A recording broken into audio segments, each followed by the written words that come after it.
नमस्कार मंडळी, तुमच्या या वैशालीचा माझ्या या गोड फॅमिलीला मनापासून नमस्कार। मी रोज इतरांच्या घरी जाऊन त्यांच्या आवडीचा स्वयंपाक तर करतेच, म्हटलं माझ्या या हाताची चव आता आपल्या हक्काच्या ऑनलाईन फॅमिलीसोबतही शेअर करावी। म्हणूनच आज मी बनवलेत गरमागरम कांदे पोहे।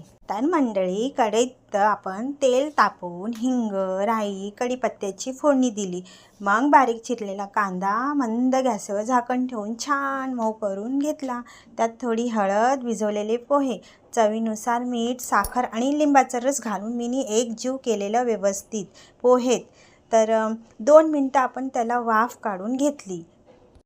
आणि माझी स्पेशल ट्रिक, शेंगदाणे कधीही कांद्यासोबत तेलात टाकायचे नाहीतर ते मऊ पडतात। शेंगदाणे नेहमी आधीच फ्राय करून ठेवा आणि प्लेटमध्ये काढताना वरून टाका, त्यामुळे कसं शेंगदाण्याची क्रिस्पीपणा शेवटपर्यंत टिकून राहते। गरमागरम पोहे चहाबरोबर खायला एकदम भारी लागतात। तुम्हीही नक्की करून बघा।